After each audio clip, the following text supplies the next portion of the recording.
Welcome back to the Matt and Eric Talk Twins podcast. I'm here with my co-host Matt. That makes me Eric, and we have a lot to talk about this week in Twins land. It's been, I would say, as much about what we haven't seen on the Twins roster that we're going to talk about coming up, as much as what we have seen, which is once again more of an indictment on the week that we've been playing. But Matt, how are you feeling about the Twins this week? I'm feeling okay. I mean, it's the same as it's been for the last couple months. They win a bunch, they lose a bunch. All in all, you're like kind of disappointed, but you feel like you don't have a right to be disappointed. You know, it's just like it's weird vibes, but hey, at least we're talking about it. Yeah, they for a while I was criticizing them because I was saying they haven't like swept a series in forever, you know. I wanted to see them really get out there and just get after a team because even when they clawed their way back into the playoff race initially towards the start of July, it was just by consistently taking 2 out of 3 against everybody, which is great, but doesn't really feel that convincing either, and they now sandwiched their first sweep in I don't even know how long, feels like months, with getting swept by both the Phillies and the Padres. So hopefully that means they're about to sweep the Athletics. That's at least what I'm picking up on. Yeah, I mean, one can hope they're gonna need to go on a run to, make a playoff spot. Like they've stayed in the race pretty much just because everyone else in the American League has been really bad. Like the Twins at one point were like, I want to say like 6-9 in August and had gained like 2 spots on everyone in the wild card race. Like they have no right to be even close, and they're just hanging around. So like that's going to change. Like not all of these teams are going to be bad down the stretch like the rest of the way. And so whoever is going to win it is going to be probably 81, 82, 83 wins. And the Twins are going to have to play legitimately good baseball the rest of the way to get there. I will say my favorite team in that group, besides the Twins, because it's really funny to put them down. I thought it was great how the Tigers just absolutely surged when they approached the trade deadline. Right as they had to make a decision on Scooble, they got back into it where they're, 3, 4 games out of the playoffs, and people thought they might just keep him, and then they trade him anyway, and they dropped 9 of their last 10 entering today, I believe. So I don't know. I think that's really funny to me. Just shows you could always be worse out there Oh, as a baseball oh fan. man. Let me tell you. There's a couple other teams that are even in even worse spots. I don't know if you saw this today. The Marlins fired their entire pro scouting department. Every single pro scout. That's so insane. I did not see that. Like how bad, and it's the middle of the season too. How badly can they be doing? I mean, it's got to just be like organizationally, they're like, these guys aren't getting it done. We're making a big change. But like, that's insane. Like, you can't tell me there wasn't a single pro scout doing a good job there. Now, like, nope, cut them all. And also, when you see wholesale front office changes like that, almost always it's coming with like a new GM, a new president of baseball ops, most of the time, a new owner. Now, those guys are staying. They're just like, screw this whole department. That that is so weird to me. No, I didn't hear about that. It's funny because when you mention a new regime change, I was reading about the Astros firing their GM and how Joe Espada is not done yet, but at least per Bob Nightingale, so take it with a grain of salt. He's just definitely getting canned after the season, and it's just so weird to me because in both, well, I guess okay, Houston no, Houston's winning their division right now. Yeah, so this is the Marlins are a little bit worse. They're 4.5 out of the wild card spot, but two teams that are by and large still very much in the playoff race, and they both just said, you know what, the season has been a disaster for us. We need massive change. Also, if you're firing the whole pro scouting department, like, yeah, it's not a bad time to do it per se, because like there's not a lot of acquisitions that you can make in the second half, right? Like trade deadline's over. You're not quite like prepping for the winter yet. But also like I'd be curious to see if they consider their advanced scouting group part of their pro scouting department. Because if they just fired all of their advanced scouts, like, all right, guys, I know we're going for a wild card spot. No scouting reports. Figure it out. You have baseball savant. You can deal with it. They're about to make baseball players start watching film before every single game, just like they do for football. Yeah, dude. Also crazy. Like we had this talk around the deadline of like, would you rather have the Pole Lads or have Jim Crane as your owner? It's like undoubtedly the Pole Lads, right? Like it takes a lot to make me say like, oh, I'm glad I have the Pole Lads as the Twins owner. But like Jim Crane fired their GM after he won a World Series because he wouldn't take a 1 year contract extension, which was bananas to offer anyways. And then they hire this new guy. He wins 2 out of 4 division titles. They signed some bad contracts that everyone has said Jim Crane was like involved in these contracts too, including that like interim offseason where they signed both Rafael Montero and Jose Abreu, both of whom got traded or released in the middle of those contracts. Like horrible deals. And then you like finally get the new guy in. He's like having some success. And this year at the deadline, he makes a trade, and Jim Crane's like, "Nah, we're not doing that. Who needs Trevor Larnach? You got to improve this roster. You need to get a left-handed hitting outfield there. I'm gonna block one of your routes to do so." Like at the point where you're telling your president of baseball ops, like, "No, you can't do your job." Oh my god! Like I don't know. Well, okay, I will. So I'm not gonna say I disagree with you that I'd rather have the Polads than Jim Crane, but I would also like to remind you that the Twins, the Polads, really more or less forced Derek Falvey to walk this offseason because of how poorly they were mismanaging the team. So it's different because the GM of the Astros just got fired, but you would imagine he had similar frustrations to what Derek Falvey was facing when he decided to walk. I would rather, if I'm a president of baseball ops, I would rather them say, "Hey, man, I know you had $150 million payroll. It's got to go down to like 110 in the next 2 years." Like, if they tell me, like, "Hey, like, I know it sucks. You got to get creative with some lower payroll constraints. This isn't what we talked about, but like, yeah, it's just going to be tough." Like, I can be pissed, but it's also like, all right, I don't have the resources, but I'm still being trusted to do my job to the best of my abilities. If I'm uh Dana Dana White, Dana Brown, whatever. Uh Dana White. if I'm Dana White, I'm going like I feel like I'm not even in my role at the point where they're saying like, "Yeah, you can't make this trade." Like it's like a Jerry Jones situation, right? Like if he wasn't the actual GM of the Cowboys, but he was just like a very involved owner and he's like, "Nah, gotta trade Micah," I'd be like, "Okay, this isn't really your call, man. Like, I'm not even in charge of this roster at this point." And so I wouldn't be surprised if Dana White just quit. Like they announced as like mutually agreed to part ways, but I wouldn't be surprised if he was like, "Hey, uh, we're not playing well right now, and you're giving me all this flack for it. Well, maybe we'd be playing better if you let me do my dang job." That's absolutely something that Jim Crane would do, to take what's supposed to be their GM quitting and flipping it around and trying to put it out as a narrative of, oh, he got fired. I It's just so funny to me. And I think that's the biggest difference between the Polads and Jim Crane, because I think in terms of how they actually manage a baseball team, you could have given very similar complaints and critiques to each, but it's just the culture around the team, right? I hate to keep beating dead horses, but this team had a stink on it ever since the sign stealing incident. They never really faced a lot of culpability. I mean, yeah, Alex Cora got fired, and their GM Jeff Leno, I think it is, got fired.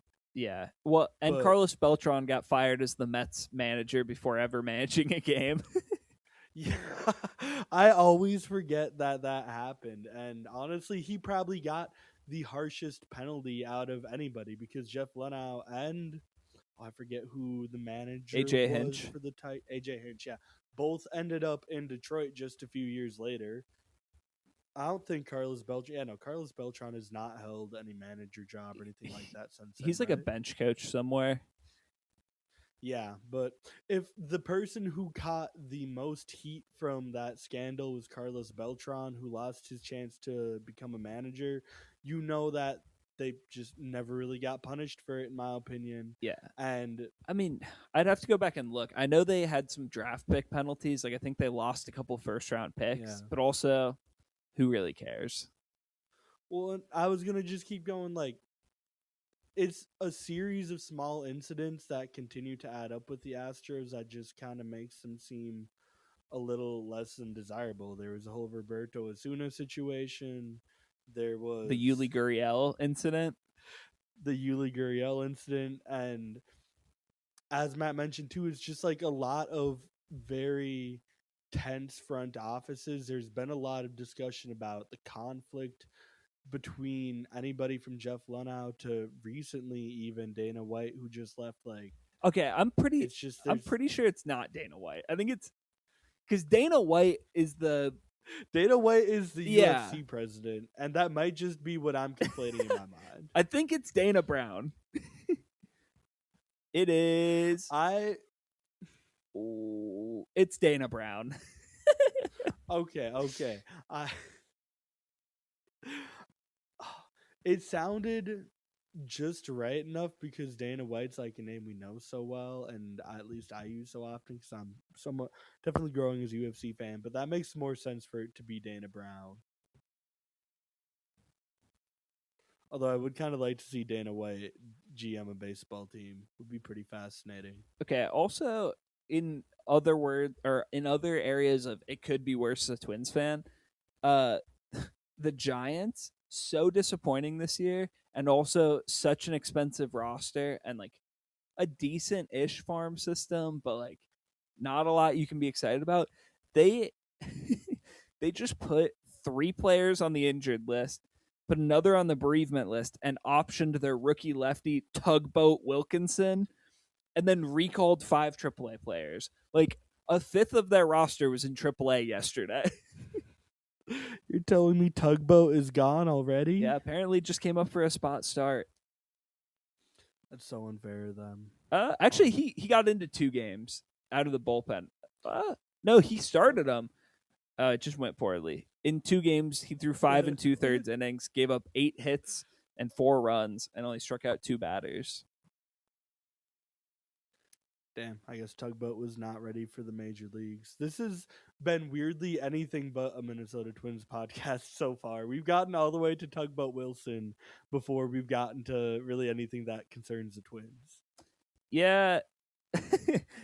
I mean, yeah. Also, of Twins note, while we're talking about disappointing teams, the Twins play 2 teams with a winning record the whole rest of the season. Yeah, they have every opportunity to get on a run here and get hot, which is what we said they need to do. But I think the fact that we've been honestly kind of avoiding talking about this team to this point is because, like I said earlier, even though there's been some good and some things to be excited about, this has largely been another disappointing week with a really uplifting sweep of the Braves just getting absolutely sandwiched by another Padres sweep in 2 games that we really probably should have won. I don't really remember how Sunday. Oh no, that's what it was. Sunday we just ended up absolutely blowing up the bullpen. Yeah, I mean, Anyways, only really the middle game of that series did the Twins like have a lead where you're like, oh, they should win this game. Like the first game was kind of out of hand for most of it. The last game blew up in the middle innings and they never recovered. It was just like game 2 where they're up 5-1 late in the game. I guess in like the 6th or 7th when they brought in Morris. It's like, all right, the late inning guys are rested. You have a 4-run lead in the middle innings. This should be wraps. yeah, and it's really unfortunate to see Andrew Morris add to another string of recently bad outings. You do kind of have to start to wonder if his arm is blowing out a little bit, being a rookie who is not used to throwing such repeated high velocity, even if he's throwing less pitches overall, and just not used to the grind of a major league schedule, especially again, making more appearances, even if they're shorter. Do we think this is something the Twins should have to start to worry about? Well, I want to say if you told like a major leaguer that their arm was blowing out, they would like cuss you out. It's like blowing out is like signifying a catastrophic injury, and like I don't think we're there with Morris. But like, yeah, I definitely think there could be some fatigue setting in. It's the same thing with any young player. Like you get into August and September, and like at this point, like AAA, the season would be wrapping up. You know, like the lower minors is very much like in the twilight of the season. And so, and also like in the minors, they get a lot more off days. So at this point in the season, they would have been more rested. They'd be nearing the end of the schedule. I mean, we still have 6 weeks to play, and they're in contention. So it's not like they have a lot of easy days or like off days where they're just throwing whoever and they can always give Morris a day off. And so I definitely think, yeah, he's probably wearing down a little bit, which is what we should expect for any young player at this stage in the year. Yeah, we are seeing it with more or less everybody, all of the young guys on this pitching staff, because we just mentioned Andrew Morris is starting to slow down a little bit. We've already seen the Twins try to stretch out Connor Prelip a little more between starts, gave him some time on the injured list to nurse that blister a little bit. And unfortunately, we did just see Kendry Rojas get hurt in AAA with quad strain, was it? Oblique I know strain. something with his quad. Oblique strain. Right somewhere in the leg, and it's a little bit strained. Unfortunately that puts I would you almost say the rest of the season in doubt for him? I mean, at the very best, I think he's not returning until mid September, and that would be a pretty ambitious recovery. Yeah, I mean, he won't come back as a starter. If anything, he'll come back as a reliever. Yeah, but I think that was already probably what we expected out of him if he were going to return to the major leagues this year. Yeah, I mean, maybe. Like, I don't think they were going to demote someone to give him a shot as a starter, but like they're keeping him stretched out just in case someone got hurt and forced their hand. Because, like, I mean, we went through this last couple of episodes, but like, there's very few options. Like, I think the next man up right now is Herman Marquez. I can't say I want to see that because I know how bad it would be for a team that is trying to take themselves seriously and be competitive. But man, that would be a really fun Twins legend Herman Marquez type of deep trivia That's pull. like the modern equivalent of like if the Twins threw out Dallas Keuchel. I mean, I guess Dallas Keuchel is the modern equivalent of Dallas Keuchel, but even the A's aren't throwing him out. I still believe that Dallas Keuchel's going to get there. They have 6 more weeks, like we said, and we are just talking about how hard the A's are cratering. I could see it happening in the last 2 or 3 weeks Dude, still. also, if you go back and look, like, I didn't realize that the Dallas Keuchel season was 2022 or 2023. I'm going to double check. It was the year, I think it was 2023, because '23 sounds more it correct. was the year that the Twins went into spring training, or they came out of spring training with Bailey Ober and Louis Varland in AAA, because their starting rotation was Joe Ryan, Pablo, Kenta Maeda, Tyler Malley, and Sonny Gray. And so, like, they had a filthy top five. They had huge depth behind them. And still, we got into August and September, and they're like, oh, dang, we got to sign. I guess Dallas Keuchel's out there. He can throw 4 innings of 5-run ball. And so, like, when we say there's no such thing as too much pitching depth, like, yeah, we're talking about this year, but also look at 2023 and the most stacked rotation that we've had. I mean, in my viewing experience, and it still fell apart.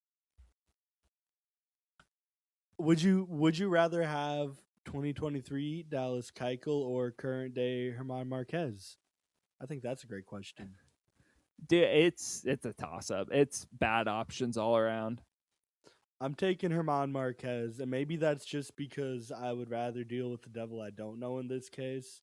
But we'll never get over how bad Dallas Keuchel was, and I have to believe that even just semi-competent Herman Marquez is better than that. Dude, also I am distracted because I think I just saw that the Fangraphs just updated their top prospects. Walker Oh, did they? Jenkins is up to number 4 in their top 100. Franklin Arias, famed proposed prospect in the Joe Ryan deal from the Red Sox, is the number 2 prospect in baseball. Other Twins on this list: Von Lackey's at 14 as the number 2 catching prospect in baseball behind Ethan Salas. And Dude, Ethan Salas has been such a crazy up and down prospect. I remember buying into him 2 years ago in Dynasty Baseball when he was 18 and like a top 20 prospect. He wasn't on pretty much any major top 100 list by the end of last season. And now he's back to being apparently the top rated catching prospect by Fangraphs this year. yeah, I mean he's back to hitting, which is what he's going to need to do to be a top prospect. He has a 146 WRC plus in Double A as a 19-year-old good defending catcher. Crazy what hitting does to guys' prospect stock, huh? Also, I love this line in Fangraph's write up of Ethan Salas.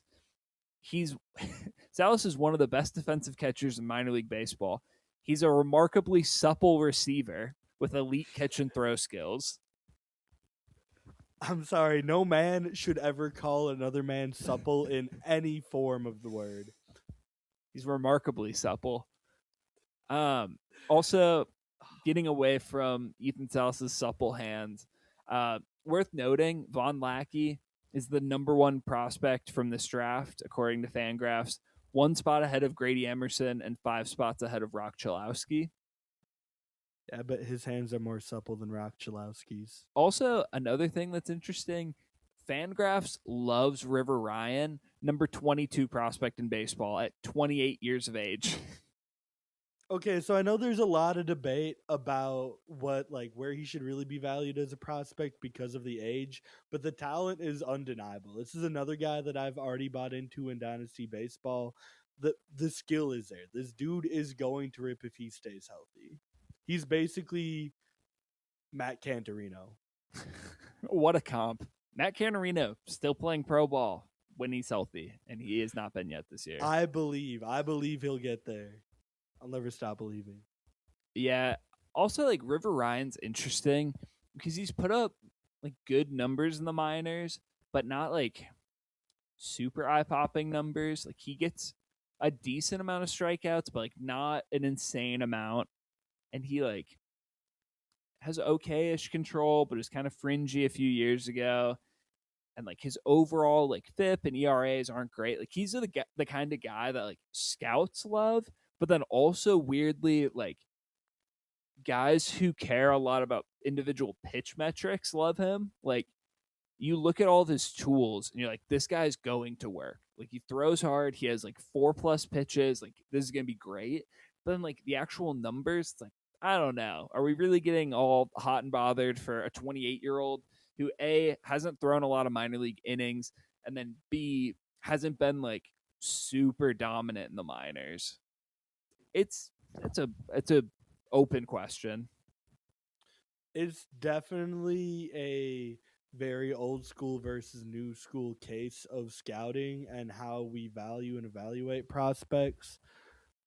But I just believe I can't tell you what it is. Honestly, I don't claim to be some sort of expert scout. I just know the raw numbers I've seen in terms of some how some of his pitches move. I know he hits high velocities. And I have watched one or two games when he was pitching in the majors. I think he's a guy that's going to put it all together. It's all looked super sharp. Even if not always at the minor league level, even his brief stint in the majors was pretty good. Another guy that I think we should touch on, Aiden Miller. He hasn't played yet this year, has had back surgery, has like reoccurring back injuries. But he was a dog in Double A last year. I very much wanted the Twins to like at the deadline last year when there were rumors about the Phillies on a bunch of the Twins players. I was like, cool, let's get Aiden Miller as a centerpiece. Apparently, Aiden Miller was talked about in the Duran deal, and the Twins chose Eduardo Taiit over Aiden Miller. It's unclear if it was like, hey, like we'll do like Aiden Miller straight up for Duran, or you can go with like the Abel and Taiit package. Like I don't know what the exact configuration was, but like Aiden Miller was on the table. The Twins said no. He hasn't played yet this year with back injuries. Fangraphs, still a believer, has him at 29. I always thought that it was McAble that the Twins picked over Aiden Miller, and I reckon you're probably closer to being right, where it was more of an Aiden Miller straight up or McAbel plus Eduardo Tait. And if that was the case, I still don't hate the direction the Twins took. I know that Eduardo Tait's stock has dropped a little bit, but he's in the same boat as Ethan Salas, where you're really not going to know what you have for another 2 to 3 years anyway. And I think McAbel is going to be part of the next great Twins rotation. So I'm not at all upset with where the Twins ended up there. Also, Eduardo Tait is at 84 on the list. He's down quite a ways from where he was at the beginning of the season, but there's plenty of time. The big jump for the Twins, Merrick Houston at 59 overall. He's been one of the biggest risers in baseball from a prospect perspective. He's been very, very good in the minors. And then the Twins, like big pop up prospect for this year has been Riley Quick, and he checks in at number 91. I do want to go back, and I think we owe a much longer conversation to the very first guy you mentioned, the number 4 prospect in baseball. I Oh, forgot Matt's giving me forgot to the mention finger. the Twins have one more guy that is ranked among the 50 future value tier. The Twins' 7th prospect in the 50 future value or higher tier is Kendry Rojas at 102. And this is after Connor Prelip graduated from this list, and he was a top 100 prospect beforehand. And so the Twins, like, this really paints the picture of how good this Twins farm system is, that they have 7 guys currently on the top 102, and they had an 8th who just graduated. And McAbel, who is probably only 30 innings, I'd say 40 tops over his limit because he didn't really throw that much at the start of this year either. Yeah, I mean, yeah. If you really wanted to go down that route, like, you could say Alan Roden. He was a top 100-ish guy. Yeah, but with how he's been performing at the major league level this year, I don't know if he would still be a top 100 prospect. I don't even Agreed. know the way he was playing in AAA if he would have been a top 100 prospect if he still hadn't been called up. I mean, he demolished AAA. Well, anyways, another guy who happens to hit left-handed in the corner of the outfield, currently for the St. Paul Saints, who is absolutely demolishing AAA. Walker Jenkins yesterday went 3 for 3 with 2 walks, a steal, and 2 home runs. I would say for a guy who I think he's still 20. Has he turned 21 yet? He's got to be right around I there. think he just turned 21. Just barely turned 21 in his first full season at AAA. I would say that an 800 OPS would be pretty promising, right? In the month of August, his slugging percentage is an 800. He has a 415, 493, 800 slash line, which would put him at a 1293 OPS, I believe, if I did that math right. AKA, there's just absolutely no defense every single day going forward that Walker Jenkins is not in the major leagues playing for the Minnesota Twins right now. Do you have any other takeaway from the situation? No, I mean, I agree. I get why they haven't, because, like, there's not a glaring hole for him. You have other guys that you want to play that are in the big leagues, right? Like, you want to give Alan Roden some time. Luke Keeschel has been arguably their best hitter for the last 4 months. Like, he has an on base percentage of over 400 since the end of April. He's been great. You want to play him every day, even if the defense is bad. Buxton's obviously playing center. Like, I get why they haven't called up Jenkins, but he's dominating to such a level at AAA where he's really forcing the issue. And it's like, all right, guys, yeah, I know we don't have a hole for him. Let's make one, because he is so good that he could really win you a wild card spot down the stretch. Yeah, he's so good that I'm hitting the point that I don't care about lefty righty splits anymore. That's been, to me, the only semi logical and defensible argument against calling up Walker Jenkins is the people pointing out that the Twins likely wouldn't want Walker Jenkins hitting against left handed pitchers, which makes it really tough to slot him into the lineup because we already have so many guys that already fit that category. I strongly disagree. Walker Jenkins should be facing anything and everything right now because if he's every bit as good as he's showing us in AAA and as we believe he could be at his peak, he's going to be an everyday Byron Buxton type player. Left-handed pitcher, right-handed pitcher, doesn't matter. You're going to see him So I think that argument holds no water anymore at that point. I don't care where you need to find the games. I don't care how many people you need to shuffle around on the baseball field to get this man in the game. It can't be that hard when he's playing this well. Yeah, I mean he has an OPS in his career against lefties around 800, so he can hit left-handed pitching. Also, usually you'll have at least one left-handed hitter that just stays in the lineup regardless. I know if you listen to Gleeman and the Geek, Aaron Gleeman has coined this the sacrificial lefty. Max Kepler was this for years, just like the one guy that they didn't have a platoon bat for. But he plays good defense, and so you keep him out there, and he at least has like kind of tough ABs to where you're not completely punting the spot. Could absolutely be what Walker Jenkins does. He's also the caliber of prospect that there's a chance he's just like Joe Mauer, where like yeah, there's some platoon drop off, but he's such a good hitter that like the the worst side of the plate, like the left on left matchup, he's still hitting at an all-star level, so who really cares? And he's a good defender. So regardless, he's going to give you plus value in the outfield. Also, Walker Jenkins is 21 and a half, just to clarify earlier statements. Which would still have him pretty young as a AAA player in general, and certainly young for an MLB debut. Yeah, And that just makes this all the more exciting. I remember reading a Gleeman article at the end of last season about the comparison between Walker Jenkins getting to AAA at age 20 and any other player recently of note that had hit AAA at the same age. And it was a very promising group of players. It was more or less littered with future Hall of Famers, All Stars, MVPs, guys who've made massive impacts in the league, and he continues to hit at that trajectory and grow at that trajectory. And the sky's the absolute limit for this kid. yeah. Just to give a little bit more context for how young Walker Jenkins is, he is only about 4 months older than Von Lackey, who's the Twins' first round pick this year. And he is almost exactly the same age as Carson Tinney, the Twins' second round pick. So these are guys that are just drafted, getting their feet wet in A ball, and Walker Jenkins is knocking down the door of the big leagues, and they're the same age. One It's really everything you would hope for in a high school prospect when you pick them, right? Because people tell you that you take a high school kid in the first round, you might not see him for 6, 7, 8 years even.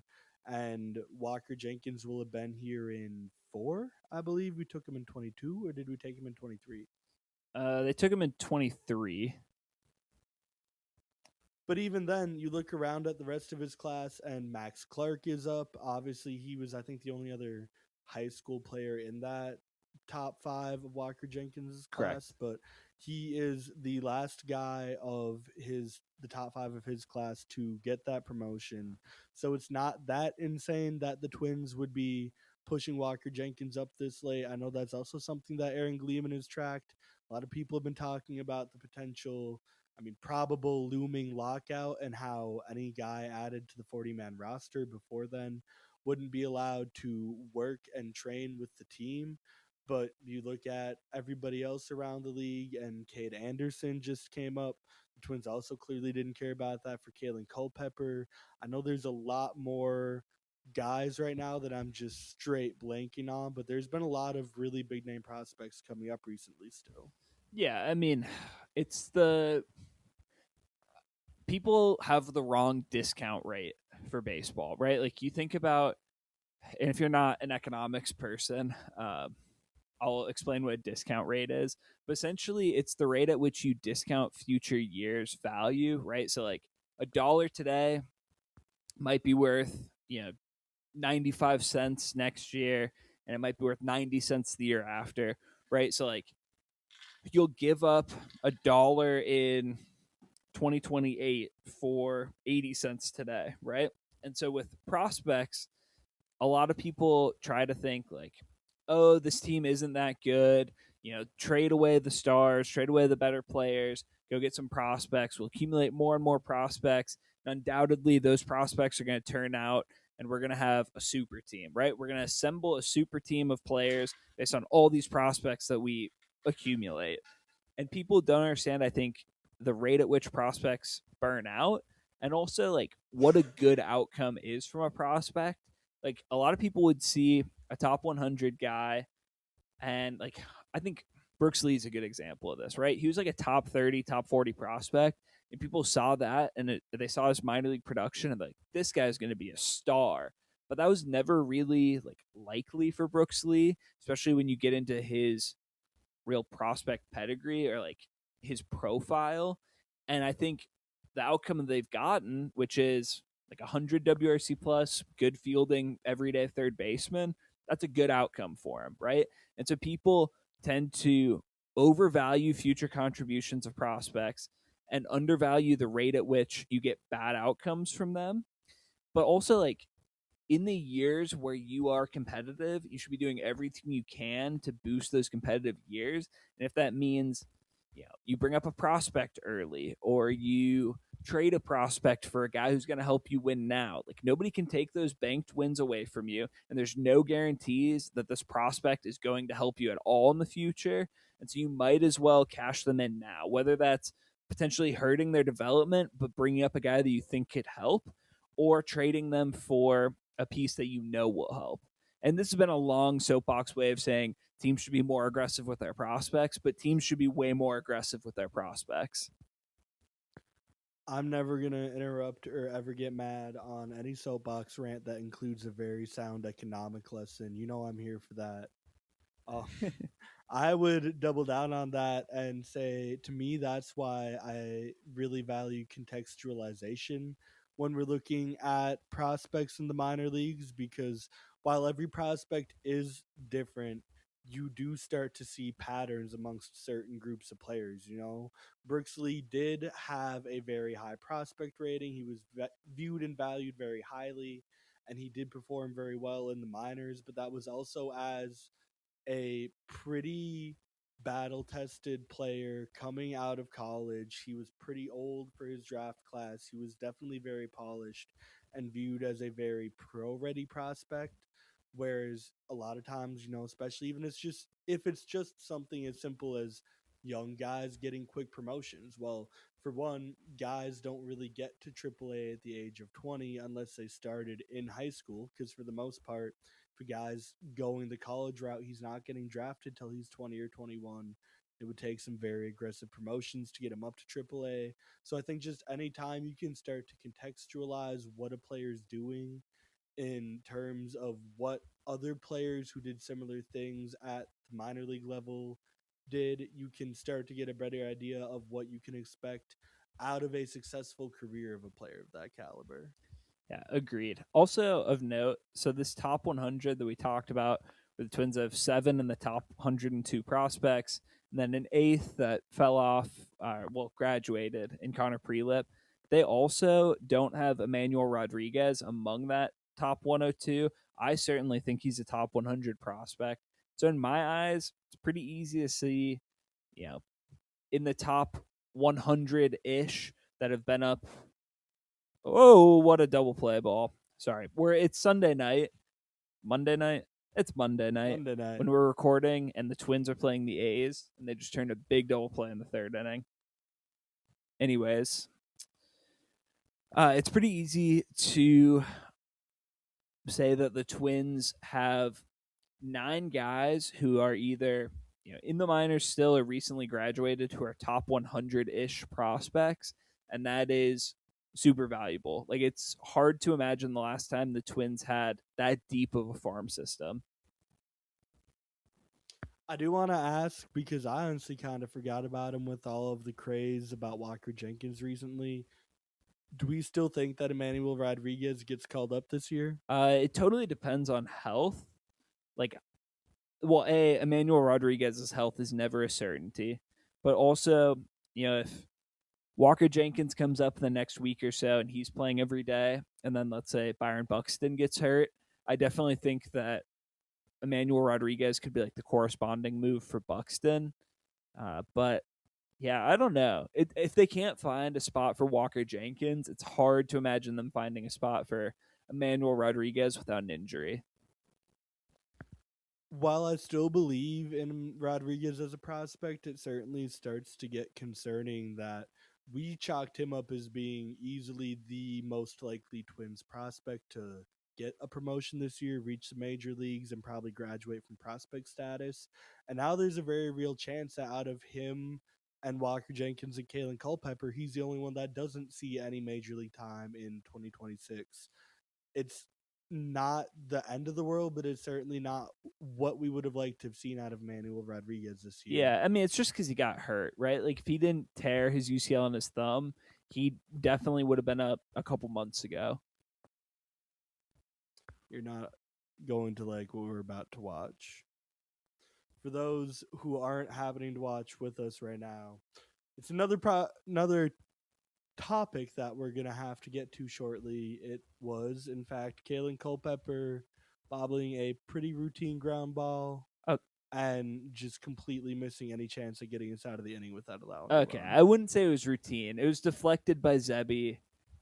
If Zebby just lets, He got his glove on the ball. I'm sorry, make the play. yeah, that's a tough one. He was like sprawling back for the ball. Like, he was fully played up the middle to field it cleanly. It deflected, need to like dive back across his body. He did field it and then bobbled it. It's a tough play. It's just difficult because he's certainly shown some of the elite defensive potential that he has. I know he made that big throw in Dean Kramer's last start that had a lot of people's eyes catching their eyes, but he's also been involved now in so many defensive miscues, defensive errors, defensive meltdowns, where it's hard not to notice that he's hitting very well, but defensively, it does kind of feel like a bit of a lights too bright moment for Kaelen Culpepper. I mean, he's very much an unfinished product, right? Like, this is matching the scouting report. He's always been flashy. He can make big acrobatic plays. The arm strength definitely is apparent. But like, sometimes he struggles with the routine plays, and that's the only thing that ever was really going to hold him back from being a major league shortstop. And I think that's something that can easily be fixed over time, right? Like, he's still a really young player. He's still a rookie. He's in his first like 20 games in the big leagues. So I'm not ready to, or I'm not even particularly close to ready to sound the alarm on him. But yeah, I mean, it's not been perfect. Long term, this doesn't really change my opinion, but once again, for a team that's taking itself very seriously and trying their hardest to compete to win this season, it's been incredibly noticeable because we've had really bad defense all season, and yet this still almost feels like a downgrade. And that's where I wonder. I mean, what do you do if you're the Twins, though, right? You can't really justify Kaelen Culpepper if you're not starting him at shortstop, but you certainly don't want to send him down, especially with how hot the bat has started. Is this something that you're just fine living with for the rest of the season then? Okay, to be fair, Kaelen Culpepper's hardly been bad at shortstop. He's been worth 0 outs above average and 0 Statcast fielding runs. So he's been average among big league shortstops. I think it looks worse too because like he he gets to a lot more plays than average shortstop, and then when he doesn't make the play, you're like, man, he's got to have that one. But like, it would just be a hit for most other guys. I just don't feel like that's been his issue so far. If we're being real, it's been a lot of throwing errors, and I would maybe just call them mental errors. I mean, you can chalk up the error in the Padres game on Saturday, which is really what unraveled the game and what everybody wanted to talk about post game. However you want, it was at the very least incredibly mature Brooks Lee to step up post game either way and say, "Hey, that one's on me." Save the rookie a little bit of flack, Okay, to be fair, but that it's been a was lot. on Brooks Lee. It was a decent throw, and Brooks Lee just missed it. Okay, I honestly have not seen the play. I was not watching the game on Saturday, and after watching the Twins blow their lead, I really didn't have the stomach to go back and watch any highlights. But Yeah, I mean, it was it's like chest high over the bag, and like it was a sliding run or a sliding runner that Brooks Lee was gonna have to get the tag down on, and it was like gonna be a tough ball to catch and then get the tag down. But it was like chest high at the bag, like definitely one that Brooks Lee should be catching. He just tried to make the that's tag too fair. quick. I think maybe the bigger critique of this overall is that I think Culpepper's been very aggressive defensively, trying to get lead runners and trying to make plays happen on defense. And certainly, if you're a guy who's capable of doing that, I want you taking those risks. And I do think that if we continue to let him develop that over the course of his career, that will become a strength of his. Right now, it's a lot of moments where I'm just left wishing that he would have just taken his easy out at first and given the pitcher a chance to work himself out of the jam. Yeah, and that's fair. But like, I don't know. You can't expect much more than this from a rookie, and you have to expect that it'll improve over time. And so, even with like some very apparent areas where he could grow and improve as a player, still being roughly a league average shortstop, given the context of the Twins shortstops this year being the worst fielding position group in baseball, yeah, it's a pretty good outcome. Yeah, we're really getting nitpicky here, I guess, because like I said, the big part to me is that the bat has looked pretty phenomenal so far for Culpepper. He at one point had a 7 game hitting streak going. He's already popped 2 home runs. I believe he has at least one stolen base on record. I guess I don't know that one for sure, but he has been doing a little bit of everything so far offensively for the Twins. Yeah, he's definitely looked good. I mean, the strikeouts he's got to keep in check. Like we've seen some rough at bats where he's really chasing outside of the zone. He doesn't necessarily have the bat to ball skills to get away with that. He's just not been super disciplined, but he's definitely hitting the ball hard. And I think the bat to ball skills will be exposed a little bit more against big league pitching, but he's kept it kind of in check around 26%. That's up around 8% from his minor league numbers. I think the big thing here is he's running only a 4% walk rate. Again, I think a lot of that's just jumpiness. He's a rookie. He's trying to prove himself in the big leagues. You prove yourself by swinging the bat. So he's probably a little bit over aggressive, and I expect that he'll settle in the longer he's up. But yeah, I think that's the big thing with his approach that I'd wanna watch. Weirdly, even though the defense was probably a lot more highly touted as his prospect profile than the discipline and bat to ball skills, I'm less worried about the discipline and bat to ball skills he's shown so far because that definitely is just rookie jumpiness a little bit. A very select few rookies are going to hit the ground running and really take off and have no issue with that. I know we've been really spoiled with that this year watching Kevin McGonigal in Detroit, but I don't see anything that Kaelen Culpepper is doing that feels out of the ordinary for a rookie prospect getting a late August call up. Yeah, agreed. He's been perfectly serviceable. He's been a lot better than the other Twins shortstops. I think there's very little room to like complain about him. Yes, there's some areas where he looks like an unfinished product because he definitely is. But yeah, over time, I think it'll even out, and it's been encouraging to start at least. Yeah, absolutely. I think the only really interesting fallout to me here is we haven't talked much about Ryan Kreidler recently for good reason. Ryan Kreidler just hasn't been doing very much, and when he has been playing, he hasn't been doing very much. I Is this just kind of one of those spots that the Twins are probably going to ride out the roster spot for the rest of the season just because of the versatility Kreidler brings? Because it kind of goes back to the argument we've had about Walker Jenkins, where right now we have Alex Jackson taking up a roster spot doing absolutely nothing. But if you're going to call up Walker Jenkins for Alex Jackson, then are you really giving Walker Jenkins any path to succeed? Yeah, I mean, Kreidler's been fine for what he is, right? He's a utility infielder who can play some outfield. He's a good glove wherever you put him. He's going to slug a little bit. He's probably not going to get on base a whole lot. It's going to be a very okay utility man. You hope you never have to start him. Maybe he starts once a week.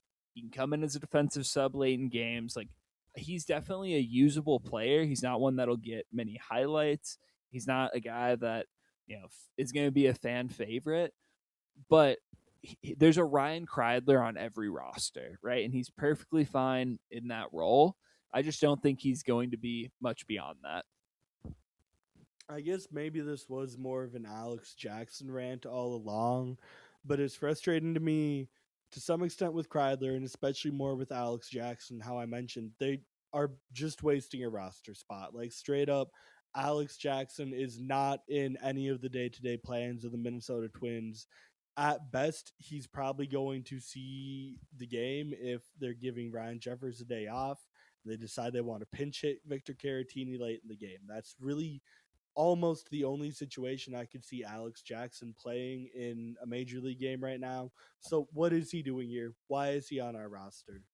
Yeah, I mean, I really think the Twins just don't care about the 13th position player. Like we saw a couple years ago, they just burnt that spot with, well, it was last year with Deshaun Kersey. This year, it's been some mix of, I mean, now it's Alex Jackson, but to start the year, it was James Outman, and then it was Kyler Fedko for a while. Like, I think they just don't think that the 13th man is that important. I'd like to see them use a player with some utility there. You know, at least with Fedko and with James Outman, that was kind of the de facto pinch runner spot. With Jackson, they have pinch run him, but he's a catcher, right? Like you don't really care about his speed. He's only going to be an upgrade over like Josh Bell and the other catchers. But yeah, I mean, I would like to see that spot go to either just a righty masher who will knock around some lefties or a guy who can pinch run and play defense. And Jackson's just like a weird middle ground that doesn't really seem to accomplish much.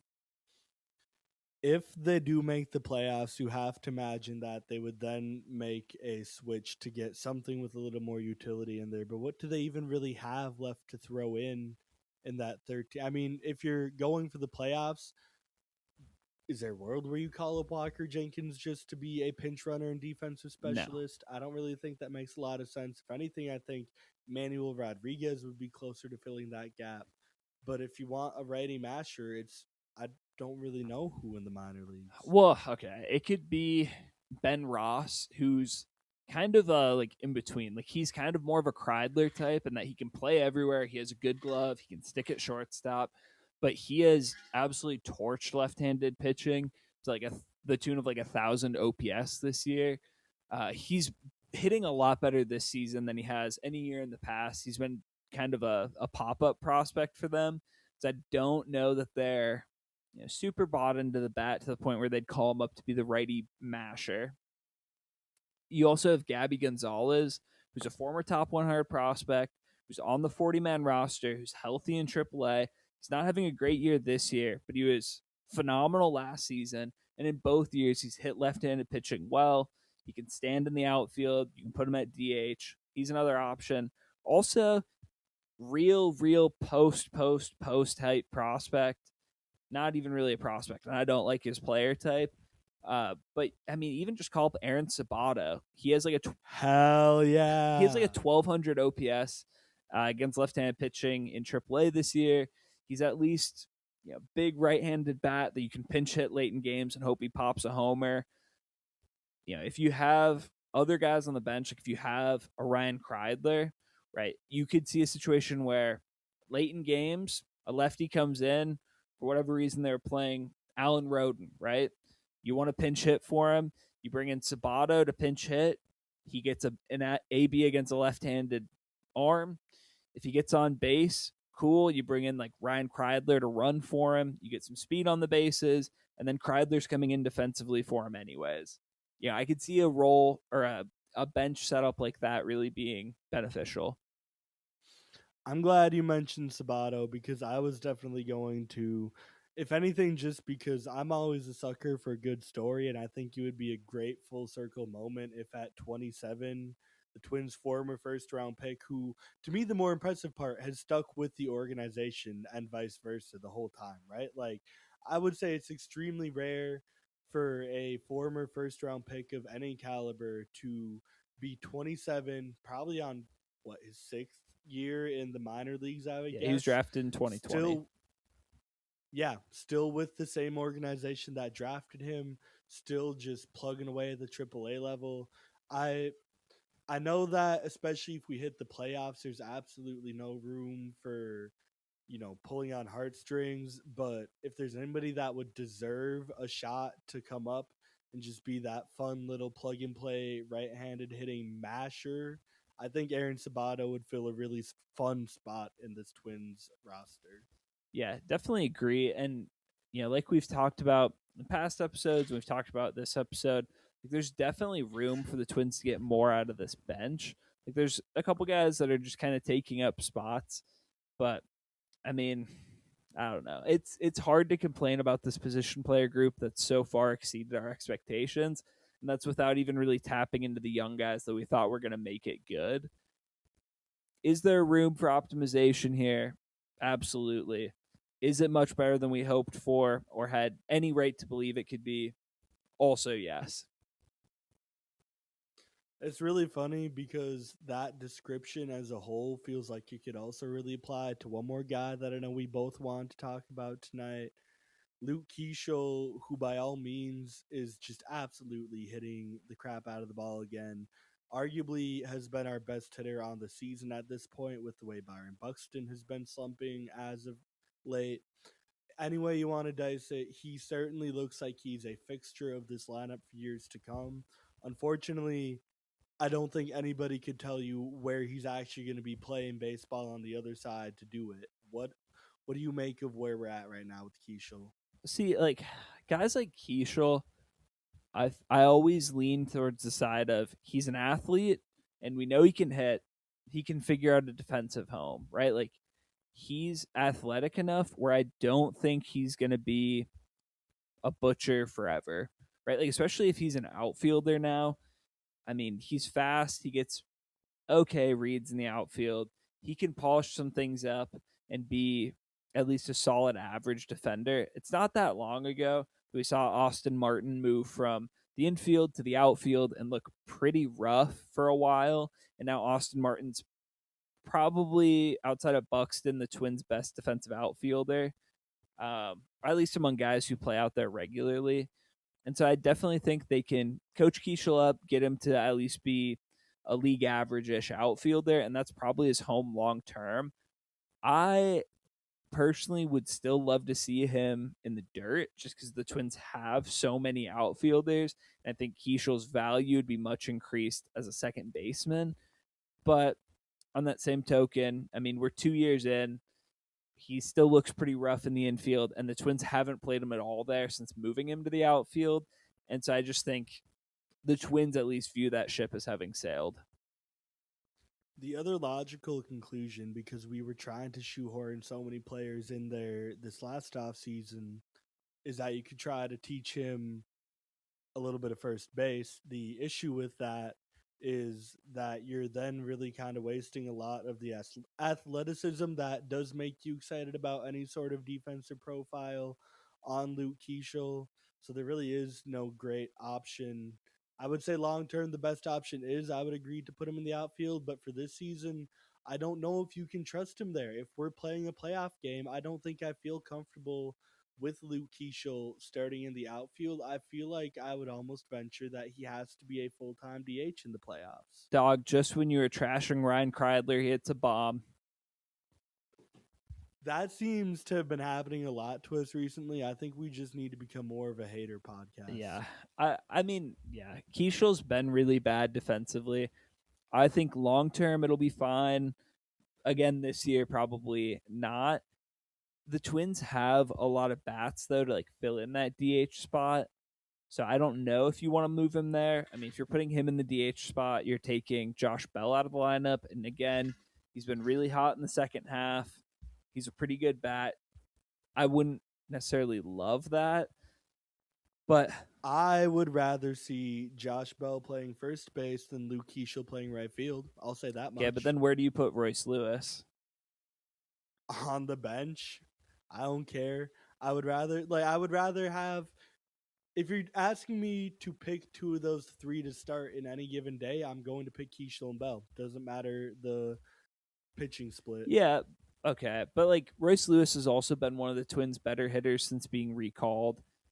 Like And you move him to second base and you put Cody Clemens on the bench. He's been pretty cold. There's a lot of players beneath Luke Keeschel in terms of batting prowess that allow you to get kind of preferential with how you use him. Yeah, I mean, I don't disagree that Keishel's one of the highest priority guys to get in the lineup, but I will say I don't know how much of an improvement you're making defensively by moving Keishel to DH, but putting Bell and Royce Lewis in positions where they're not going to succeed. Like, I don't think Lewis is a good defensive second baseman. We know Josh Bell isn't a good first baseman. So, like, I don't know that you're making huge strides there. I mean, there's also a world where they bump Royce back to third base, where we know he's still very serviceable. And he just pushed Brooks Lee over to second base for the playoffs. I don't know if they'd be thrilled about that because Brooks Lee doesn't have a ton of recent second base experience, but he certainly has the skill set to be a very above average defender I there. just don't think they're going to make that move. They've shown no willingness to move Brooks Lee off of third. And also, it's just a lot of moving parts. Like, we've talked about the Twins remaking their defense on the fly. And, like, I don't think they want to do that again here as we approach September. And, like, we've seen, I mean, essentially what that's doing is just rearranging Brooks Lee and Royce Lewis between second and third. And the Twins have shown that they're like at least somewhat comfortable playing Royce Lewis occasionally at second. I don't think there's a huge reason to like make the swap of Lee and Royce just for like fielding's sake when both those guys are now going to be, I mean, more so Lee, going to be kind of uncomfortable at their new position. I'm just terrified, man. We watched Luke Keeschel, Jose Canseco a ball just a week ago. If I have to watch that happen in the playoffs, I'm going to lose my mind. Yeah, I mean, it's just what we're working with here, man. I guess if it's happening in a playoff game, we couldn't even be that mad to begin with because let's be real. I Our playoff odds have been a roller coaster, much like our emotions and our performance this season. Funny how that all ties together. But at no point, I think, even post All Star break, have the Twins had greater than 50% odds to make the playoffs. So while we're very much in it, and I'm very much rooting for it, we do have to continue to remember that we got to take a lot of this talk with a grain of salt. Yeah, agreed. Also, it's worth pointing out that Luke Keeschel, yeah, he did turn what should have been a flyout into a home run. Sure, he also did hit a home run in that game. It's like, eh, roughly even. I don't know that it's a plus and minus system here. I think that even with the home run, you're still just left lamenting the Jose Canseco home run. Yeah, I mean, fair. I mean, otherwise, I think the big thing that's happened in the last week. Well, there's a couple. Joe Ryan is back to throwing off a mound. He threw a bullpen of all fastballs a couple days ago. Came out of it feeling good, and it sounds like he is going to face live hitters. I think tomorrow and throw one simulated inning. The Twins had originally hoped to avoid a rehab assignment for Joe Ryan. He's been out long enough that he's going to need a rehab assignment to build back up. Probably, at least one, but probably two starts in the minors. Yeah, I mean, it sounds like he's still a few weeks away from returning. We're probably thinking like mid September, at which point he'll make maybe 3, 4 starts if we're lucky down the stretch. But at least he's on the return road. Yeah, as far as I'm concerned, Joe Ryan getting healthy is all about the potential October starts. But it is really important that if we are going to get there, that he does get a few tune-up starts in September. Either way, just having him back before the end of the season would make me feel a lot better about where he's at headed into 2027. Yeah, agreed. Otherwise, we touched on it briefly, but Austin Martin is on the IL. The Twins activated Alex Jackson to like take over his spot on the active roster. We talked about how bad of a move that was last week and how it makes no sense. But I think it's just worth pointing out too that the Twins don't really have a natural platoon left fielder now. Obviously, Keishel's playing every day in right. Buxton's playing most days in center. They don't need platoon partners. But that just leaves the Trevor Larnach and Alan Roden combo to play left. which has led to a couple games of Alan Roden starting against left-handed pitching, which is suboptimal. And so, I mean, it's hard to imagine that the Twins wouldn't be better served with Gabriel Gonzalez out there. Or, Captain America, Walker Jenkins, if we're going to have somebody hit left on left, be that, what did you call it, the lefty The sacrifice? sacrificial lefty. Yep. Yeah, I mean, that's fair.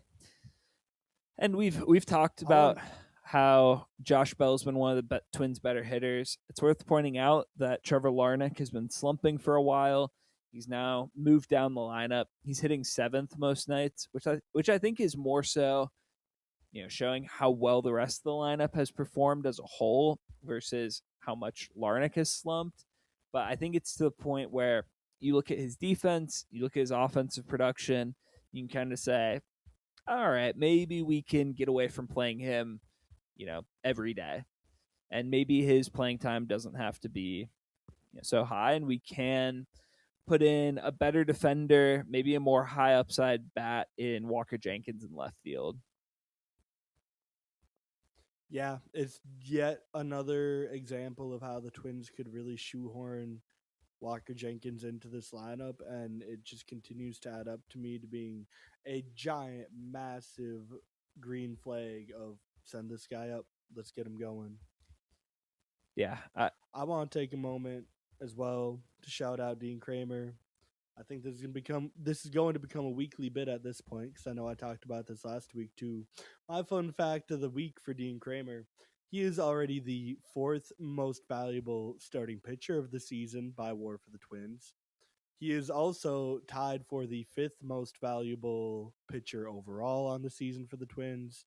Obviously, the one reliever who's been more valuable than him is Yuendrys Gomez, who's actually the third most valuable pitcher on the team this year.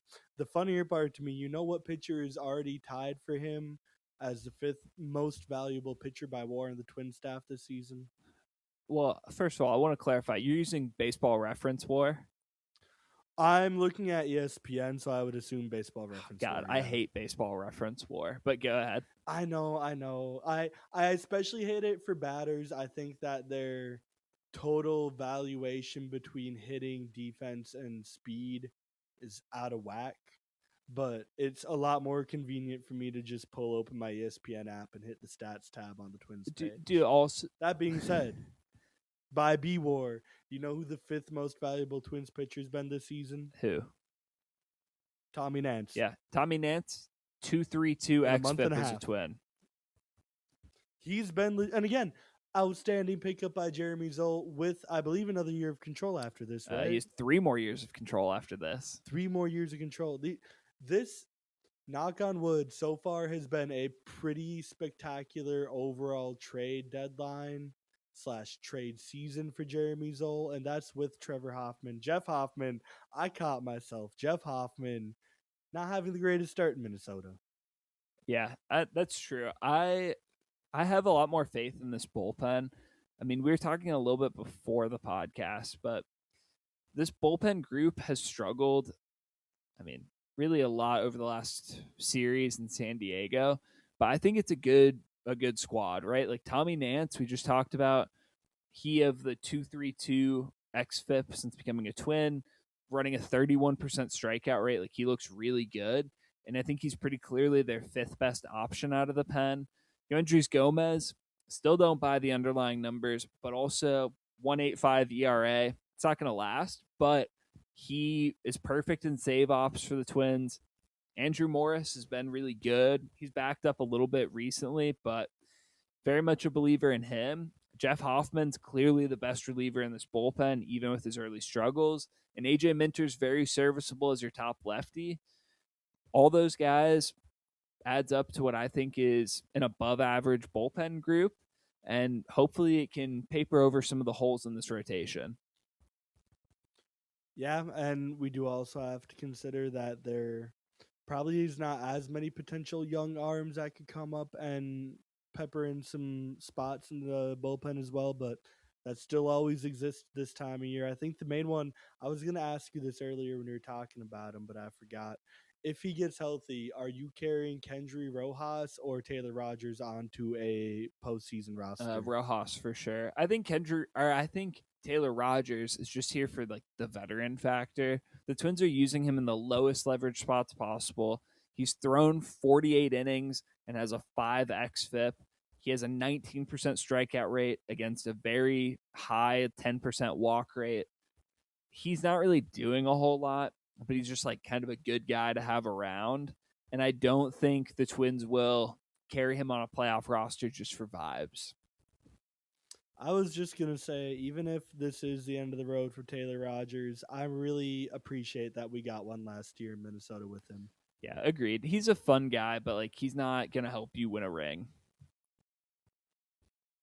I also think, I mean, obviously with Rojas getting hurt, it takes a hit for the Twins' young arms.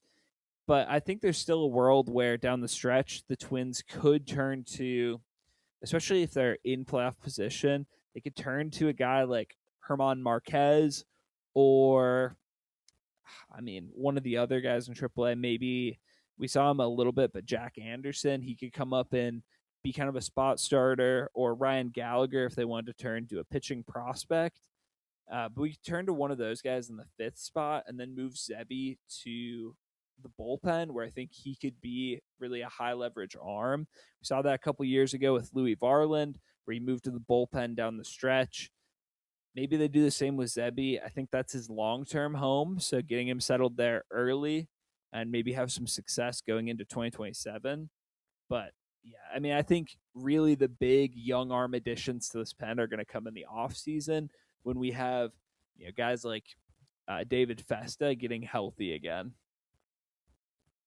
Well, theoretically, David Festa will be getting healthy again. Yeah, but true. He's been getting healthy for the last 2 years now. So yeah, it's been over a calendar year since he's thrown a pitch in pro ball. That's really unfortunate. I very vividly remember his debut and how excited I was. And while it hasn't been spectacular when he has been healthy, he still certainly left us with enough to believe that there was a good pitcher there. Yeah, absolutely. I think he's, of all of the Twins, like kind of young starting pitchers that we're not really sure about, he's arguably the highest upside of any of them, right? Like it's kind of a narrow pitch mix. It's fastball slider. The changeup flashes plus, but is like kind of inconsistent. But like good velo, fastball sometimes gets hit hard in the zone. If you see the fastball tick up to like closer to upper 90s in the bullpen, it'll let that slider play a little bit better. It'll help that changeup, even if it's not consistent, it can still be a decent offering. I think he could be a real leverage arm in a way that, you know, some of these guys we wouldn't expect that. I don't know if you would put him in that group or not. I still have a lot more hope and faith in the upside for McAble than I do David Festa. But I do think you can make a very good argument over both Rojas and Prelip for sure. I think Prelip, Prelip could go in the bullpen right now and be dominant. I think Prelip has shown enough that I'm very confident him long term as a starter. I think he's just kind of worn out at this point in the season.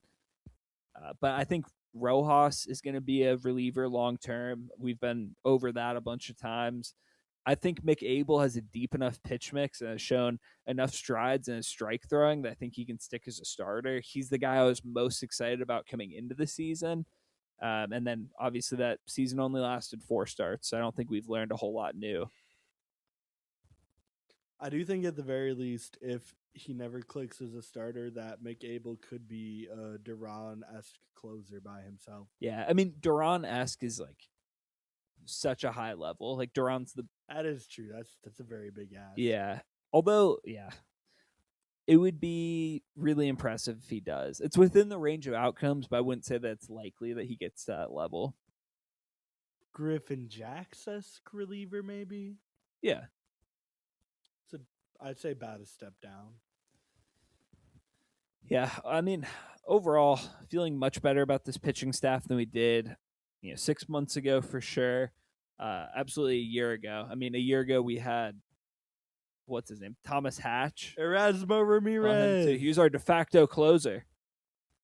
Hell yeah, he was. Yeah. So, yeah, it's just like the offense where it's like, this is way better than we have any right for it to be. We didn't expect for it to be this good, especially after all the injuries. Next year, we can hope that we get some guys healthy. Just like with the Bats, we can hope that we have some young guys step up. Overall, like I think long term, things look pretty good for the Twins, especially if they're adding to the payroll and bringing in impact talent this offseason, which Tom Pohlad over and over again says is going to happen. And if it does, we'll be really excited. And I think we're in for a really fun offseason. And that's after maybe a playoff appearance if they turn it around in the next, 6 weeks.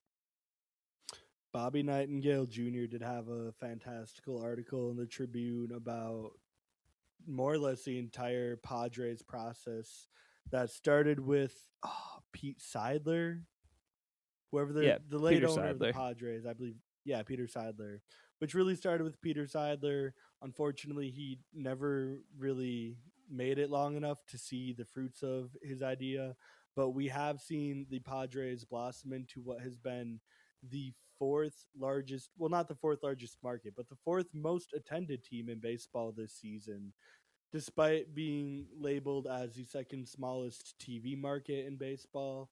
And the parallels are very similar to the point that Tom Pohlad has even pointed them out himself and said that, yeah, we would love to model ourselves after what the Padres have done. But I think, as Matt mentioned as well, it's always important, and I try to say this every week, to take a step back. A lot of people would say that borrowed time is something that really applies more to somebody who's, maybe escaping father time, somebody who's really extending their career. But I think you could really accurately say that this Twins team is on borrowed time. They were not supposed to be this good this early. The fact that they are, the fact that they're keeping us entertained is really just a bonus right now. Yeah, agreed. I mean, the hope is that the Twins take a Peter Seidler-esque route. There's definitely a business case to be made for it. Like we've seen the value of the Padres skyrocket, and if the Twins could do similar, it would work out for everyone involved, right? The Pohlads would make a bunch of money. Twins fans would be way happier. Baseball would be more interesting. Whether or not it happens, I'm not holding my breath, but I think it's a very interesting business case. And obviously, I'm rooting for it as a Twins fan, as everyone listening should. But yeah, I mean, as we've said repeatedly through this podcast, it's been a good, it's been a surprisingly pleasant year to be a Twins fan. And I think for that, we can all be grateful, especially the two people who watch legitimately every game and then sit here for 2 hours every week and talk about it. If this was a bad Twins team, like we would be furious right now. Absolutely. There's no way. I would guess that right now, between me and Matt, we watch probably 70%, 80% of all the Twins games that are played. Yeah, But if they were a bad team, I would struggle to put that at 50. I know last season I was watching maybe one game a week. yeah, dude. I'll have to share with the audience when our MLB TV stats come out. But like I it has to be over 80% of games. Like, Oh, and absolutely. they tell That you would how not many doubt that at all. hours you watch, and I mean, it's gonna be 500 plus hours of MLB TV. I mean, we've already had what, pretty much every night the last 4 weeks that we podcasted, where me and Matt have been sitting here both running the Twins games on our TVs, watching while we podcast. Yeah, well, and then like, I mean, sometimes I'll just have like MLB Big Inning on the background, especially now. Well, it's more fun when the Twins are winning and you actually feel like they have a chance. But like I've been doing a lot of scoreboard watching, so like I'll just pop into like a random Rangers game to see if they're gonna win. And so that's at least fun too. I did have it popped up earlier and watched the Rays close out the Tigers, which, looping back to the start of the episode, isn't much of a looming threat anymore, but still brings joy to my heart every day. Yeah, I mean, anytime you can watch a division opponent's hopes and dreams go to die, that's always a win. I did also want to say before we wrap up, because this was such a funny thought when it entered my head, it kills me that the concept of paying to field a good baseball team in order to draw fans in order to generate more revenue, in order to be able to afford a better baseball team, is it's so funny to me that that feels like such a crazy concept in the MLB right now, because arguably not just the best baseball movie of all time, but the best sports movie of all time is built around the concept of build it and they will come. Such a simple idea that baseball just seems to have been weird. Well, not all of baseball, let's be real. All of these cheap owners have been seeming to evade and elude for so long. Yeah, also, it's really interesting that you bring up that Field of Dreams quote. After the Twins played at the Field of Dreams, and Tom Pollad referenced the Twins' current scenario and said it is a build it and they will come type of situation. Will he follow through on that? We'll find out in 6 months. But the at least him talking about that makes me semi optimistic, which I haven't felt in a while. Well, anyways, as always, me and Matt will be here watching it, breaking it down for all you guys so that you don't have to, even if you really should want to watch this Twins team. So if you'd rather listen to us talk about them, you'll catch us on Spotify, on YouTube, on Apple, wherever you get your podcasts. You'll catch us popping in every now and then on Twitter at the Matt and Eric Talk Twins podcast. Also individually active on Twitter. Matt's still writing for Twins Daily, putting out some great stuff. Make sure to keep an eye on his content as well. And after all that, we appreciate you listening, and we'll see you next week.